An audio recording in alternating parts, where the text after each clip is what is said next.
저희는 이제 글로벌 증시 속 주요 이슈들 안에서 투자 아이디어를 발견해보는 라운드 테이블로 이어가도록 하겠습니다. 오늘 매주 수요일 함께하고 계시죠. 노영래 NH투자증권 PB와 함께합니다. 어서 오세요. 안녕하십니까.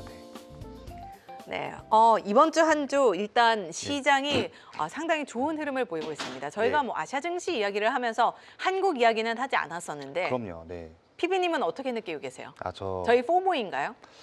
그러니까 한국 얘기를 하고 싶긴 한데 하는 자리가 아니다 보니까 포모 아니죠. 그러니까 어떻게 보면은 지금 증익 사이클이 끝나지가 않았는데 그 이익이 떨어지는 구간, 그러니까 이익이 올라가는 구간에서 주가가 떨어지기는 쉽지는 않거든요. 그런데 지금 가격이 계속 오르고 있고 이게 그 전통적인 뭐 범용 뭐 디램이라든지 이런 거에 더해서 제가 지난주에도 조금 그 간략하게 좀 짚었는데 그 키오시아 홀딩스 얘기를 하면서 낸드까지 지금 그 불길이 번지고 있잖아요. 네, 그러니까 이제 보조 기억 장치나 이런 걸로 통해서 굉장히 조금 엔비디아의 차세대 루빈 플랫폼에서는 낸드도 굉장히 좀 중요한 역할을 한다. 이런 것 때문에 굉장히 조금 키옥시아 얘기를 좀 드렸는데 사실은 낸드의 전통 강자는 삼성전자와 SK 하이닉스가 1등이고 네, 삼성전자가 이렇게 그 투톱이 아니겠습니까? 그러면은 더 증시에는 더 호재가 일단 붙을 것이고 이익 사이클도 애널리스트의 전망치가 조금 더 올라갈 것 같은데 아직은 좀 쉽지는 않아 보입니다. 네, 그 추세가 꺾이기에는요. 그러면 지금 추세에서 달리는 네. 말에 올라타도 되냐라는 점을 가장 궁금해할 것 같은데 물론 오늘 네. 저희가 할 이야기는 다른 내용이었지만 다른 내용이지만, 오늘 사실 네. 증시가 너무 좋기 때문에 이야기를 하지 않을 수 없을 것 같아요. 그러면 PB님은 예. 달리는 말에 올라타시겠습니까? 타야 되는데 섹터를 정말 잘 골라야 된다. 네, 이렇게 보고 있고요. 제가 종목은 아니고 그냥 섹터 위주로 좀 말씀을 할게요. 일단 시장부터 코스피와 코스닥 이거 두 개부터 좀 네. 나눠야 될 것 같아요. 네. 네, 조금 길어질 수도 있지만 짧게 얘기하자면은 코스피 같은 경우에는 그 밸류에이션 부담이 별로 없습니다. 뭐 그런데 신고가인데도요? 신고가인데도 그만큼 뭐 SK 하이닉스와 삼성전자의 이익 추정 그 12개월 그 선행 그 PER이 계속 그러니까 이제 그 순이익이 올라가면서 그러니까 코스피가 올라가더라도 순이익 전망치가 같이 또 똑같은 속도로 올라가기 때문에 뭐랄까요, 그 PER 기준으로 봤을 때는 그렇게 많이 올라가 있지 않거든요. 10 초반대거든요. 그럼 코스피는 밸류에이션이 별로 없어요. 근데 문제는 이제 코스닥이죠. 코스닥을 이제 그 조금 이제 촉진을 하면서 뭔가 약간 좀 자금 조달이나 이런 것도 활력을 키우고 뭔가 증시 활력에도 키우고 이렇게 할 수는 있는데 코스닥 기업들은 다 합쳐보면은 지금 당장은 이익이 잘 안 나요. 그렇기 때문에 코스닥은 조금 버블 우려가 있긴 해서 어쨌든 간에 그 버블은 그 중요한 게 언제 터질지 모른다 그런 게 있잖아요. 그래서 다만 터지면 위험하다 이런 게 있기 때문에 코스피는 조금 편안하게 즐기시되 코스닥은 어느 정도 조금 유의는 하면서 다만 코스닥을 조금 더 키우려는 정부의 의지는 강하니까 그걸 유의하면서 투자에 임하시면 좋을 것 같습니다. 섹터별로는 뭐 반도체죠. 반도체, 방산. 전력기기. 반도체하고 방산. 저는 오히려 반대 이야기를 해주실 줄 알았어요. 왜냐면 코스피는 사상 최고치에 근접하는 뭐 돌파를 하고 이제 계속해서 사상 최고치를 경신하는 흐름이 나타나고 있고 코스닥은 오히려 26년 전에 저희가 이 수준을 경험을 한 바가 있잖아요. 네. 그 말은 즉 26년 동안은 그 과거 수준을 도달하지 못했다는 이야기인데 맞죠. 그래도 코스피에 조금 더 주목을 해보자. 네. 그러니까 코스닥은 결국에 조금 그러니까 상장을 하더라도 상장 폐지가 되고 이거 엎치락 뒤치락 하면서 결국에 그 순이익을 이제 나눠봤을 때 PER로는 지금 그 밸류에이션을 봤을 때 그 그러니까 쉽게 그 코스피 정도를 지탱할 수 있는 그런 밸류에이션은 아니에요. 어쨌든 간에 미래에 대한 기대감이 반영되어 있는 밸류에이션이기 때문에 그 절대적인 레벨보다는 순이익을 동반해서 고려한 그런 수치가 필요하다는 것이죠. 그러면은 그런 쪽에서 봤을 때는 그러니까 과거에 뭐 많이 올랐다는 거 그거 말고 그 편안한 구간을 판단하는지에 대한 여부는 결국에 이익인 것 같습니다. 순이익. 그러니까 일단 내일 삼성전자와 SK 하이닉스의 실적이 네. 공개가 됩니다. 네. 어떻게 보면은 이제 이러한 증시의 흐름 그리고 지수의 흐름을 정말 증명해 줄 수 있느냐를 실적을 통해서 저희가 확인을 해볼 수 있을 것 같아서 예. 그 내용들을 다시 한번 확인해 보면서 이제 투자 전략을 한 번 더 체크해 보면 좋을 것 같습니다. 이제 저희의 내용으로 본업으로 돌아갈까요? 들어가서요? 네, 오늘은 중국 이야기입니다. 예. 시진핑 중국 국가주석이 군 서열 2위로 꼽히던 장유샤 중앙군사위원회 부주석을 예. 축출하는 사건이 있었습니다. 저는 뭐 이런 게 지금 요즘 현대 사회에서도 가능한 거죠. 네. 그래서 미국의 핵무기 기밀을 넘겼다라는 보도까지 나왔는데요. 강심장이 아니고서야 핵무기 기밀을 넘길 수가 있나요? 이분이요. 예. 네. 그랬다는 건데 예. 일단 우선 장유샤가 어떤 인물이었고 군 내에서 어떤 역할을 해온 분인지 설명해 주시면 좋을 것 같아요. 사실 이분이 이제 축출되면서 어떤 소통의 부재가 발생할 것 같다라는 우려도 제기가 되고 있는 상황이거든요. 예. 어떻게 보면은 이 장유샤라는 인물에 대해서는 나와 있는 뭐 이제 공개된 뭐 영상들이나 뭐 뉴스나 이런 것들이 굉장히 많아요. 그래서 짧게만 이제 간략하게 정리를 하자면은 군 서열 2위로 꼽혔던 장유샤의 부주석 같은 그 중앙군사위원회 부주석 같은 경우에는 어떻게 보면은 그 과거에 시진핑의 이제 뭐 절친이자 그 신뢰할 수 있을 만한 그 동맹 관계라고 해야 되나? 약간 그렇다는 거죠. 그런데 최근 한 1년에서 1년 반 정도 사이에서는 그 일부 뭐랄까요? 그 중국 이제 그 독립운동가들 그 해외에 거주하시는 분들 사이로 그 여러 가지 이제 썰을 이제 그 풀잖아요. 그렇게 되면은 장유샤가 어떻게 되면은 반시진핑의 이제 그 선봉장에 서 있고 그게 이제 그 원로들 뭐 후진타오라든지 뭐 장점이라든지 그런 이제 그 과거에 이제 주석을 하셨던 원로분들과 이제 공조를 하고 있으면서 시진핑의 질서 있는 퇴진을 자꾸 그 이제 뒤에서 좀 요구하고 있는 게 아닌가라는 음모론이 있었어요. 그래서 그 내막은 정확히 알 수가 없죠. 워낙에 이제 그 공산당의 정치, 중국 공산당의 정치가 폐쇄적이니까. 하지만 드러낸 사실로 일단 밀어보자면은 장유샤의 실각이 굉장히 빠른 시기에 나왔어요. 왜냐하면은 어떻게 보면은 그 대외적인 공식석상에서 한 며칠 안 보이기 시작하다가 한 두세 달 정도 안 보이기 시작하면 얘 못 일리는 거 아니야? 하다가 나중에 한 두세 달 뒤에 또 발표를 하는 게 일반적인 수순이었는데 장유샤 같은 경우는 그런 유예 기간도 없이 바로 발표를 했단 말이에요. 그래서 지금 전격 체포를 해서 그리고 또 미국의 핵 기밀 유출이라는 뭔가 약간 저희로서도 조금 신뢰도가 떨어지잖아요. 네, 그러니까 약간 좀 그 중국 인민들을 향해서 어느 정도 좀 설득력 있는 이 친구는 굉장히 반역죄를 했기 때문에 긴급하게 했어야 됐다. 이런 식으로 좀 강조를 했을 수도 있는 것이죠. 네. 반역죄? 그럼 이분 두세 달 동안 이제 모습이 보이지 않고 있는데 어디 가셨을까요?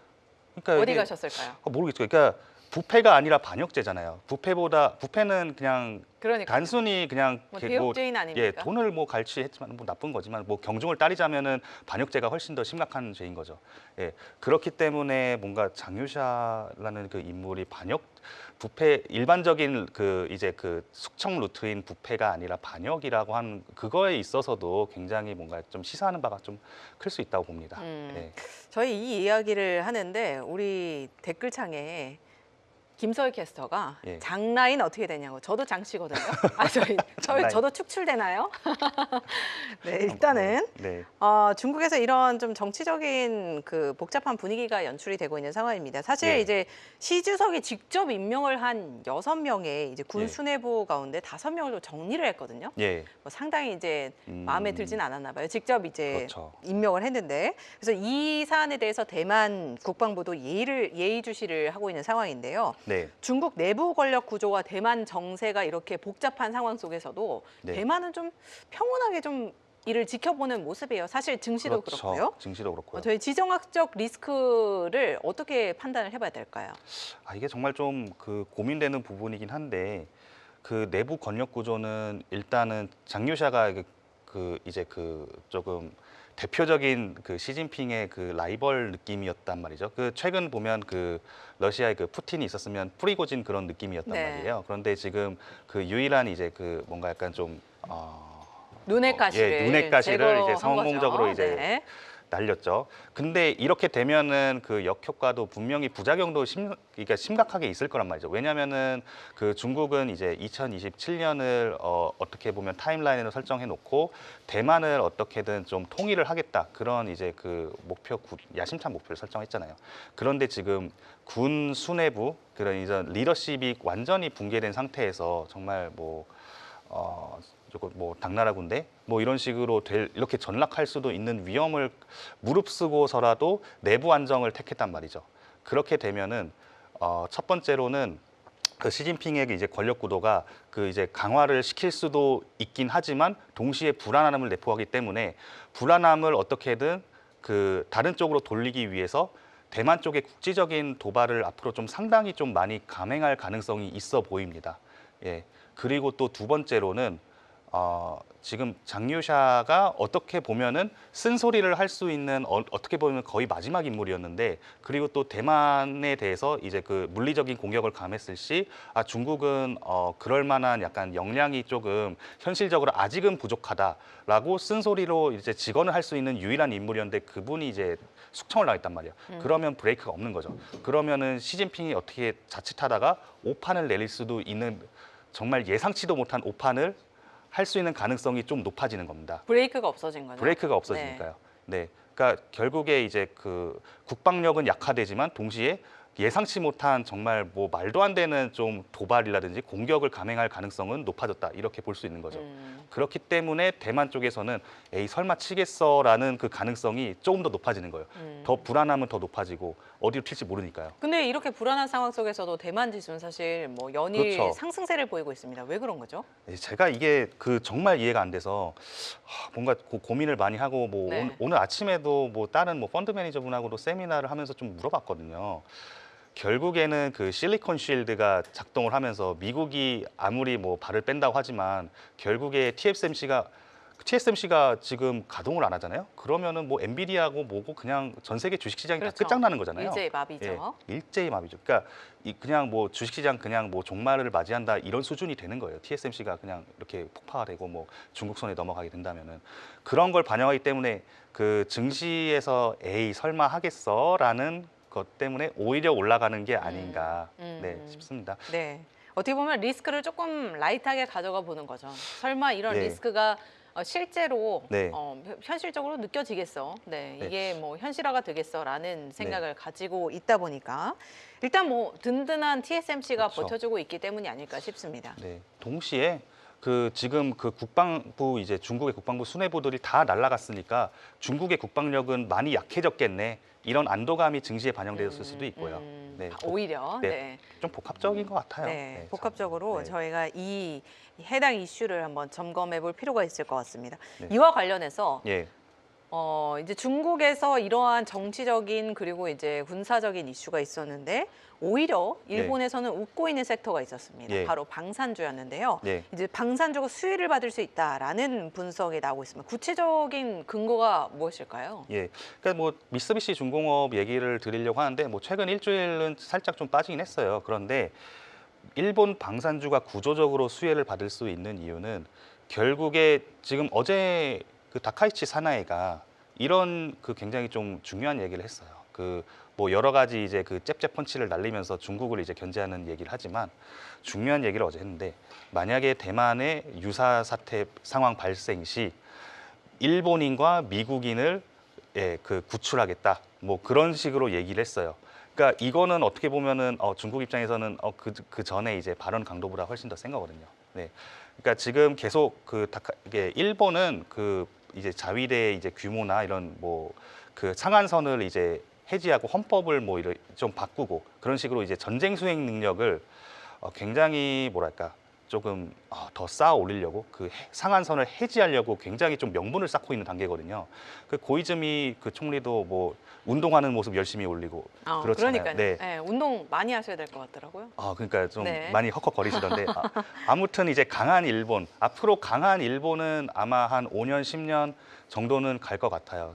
그리고 또 이제 일본을 갔다 와 보니까 정말 활력이 없고 뭔가 약간 좀 안으로는 안정되어 있지만 안정되어 있어 보이지만 질서가 잡혀 보이지만 동시에는 불만이 어느 정도 좀 굉장히 좀 잠재되어 있는 개인의 심리도 있을 수 있거든요. 그거를 좀 밖으로 좀 표출을 하려면은 결국에 약간 좀 그 국가의 그 국력 상승 뭐 이런 쪽으로 좀 여론이 올라가고 바로 그것 때문에 그 자민당의 지지율과 상관없이 다카이치 사나의 지지율이 굉장히 높은 것도 그 이유이긴 하거든요.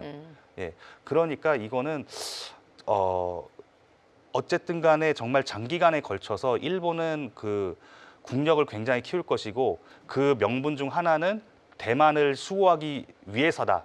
이게 핵심적인 스토리가 되는 것이죠. 네. 그러면 이런 상황을 봤을 때 저희는 또 투자 기회로 네. 삼아봐야 되잖아요. 그렇죠. 뭐 일본, 중국 간의 갈등이 발생한 시점부터 네. 사실은 일본 이제 방위산업, 뭐 특히 네. 이제 방산주를 한번 주목해 보자라는 이야기가 있었는데 지금 시점에서도 충분히 네. 가능한 매력 구간이라고 보실까요? 예, 그 미쓰비시 중공업에 한해서만 말씀드리면은, 네. 이거는 그 대표적인 방산주기 때문에 그 예시로 들어서 설명한 거지 매수 매도 추천은 아니고요. 어쨌든 간에 그 이야기를 드려보자면은 결국에 미쓰비시 중공업은 이제 그 좀 두 가지로 일단 보셔야 되는데 그 이제 방산이 있고요. 그리고 또 그 에너지, 가스터빈이라든지 원자력 발전이라든지 이쪽 그 크게 두 가지로 보셔야 됩니다. 그래서 그 이제 방산, 그러니까 우리나라로 치면은 한화 에어로스페이스와 뭐 LIG 넥스원 합친 거랑 그 다음에 다른 한쪽에는 두산 에너빌리티를 합친 게 두 개가 같이 붙어 있는 거죠. 그런데 두산 에너빌리티보다 가스터빈이나 이런 쪽에서 기술 경쟁력이나 그런 쪽에서는 더 높습니다. 엄밀히 말해서는. 네. 그렇기 때문에 어쨌든 간에 지금 가스터빈 관련되어서는 그 지금 전력이 굉장히 그 부족한 상황이에요. 그런데 전력 발전원에 대해서 뭐 여러 가지 뭐 원자력이든 뭐 얘기가 나오잖아요. 그런데 지금 가장 빠른 거는 원자력은 너무 오래 걸리고 SMR은 훨씬 오래 걸리고 지금 빨리 할 수 있는 거는 뭐 1, 2년, 2, 3년 안에 빨리 그 납기 땡겨서 할 수 있는 거는 LNG를 돌려서 이제 가스터빈 돌려가지고 거기서 이제 발전할 수 있는 거거든요.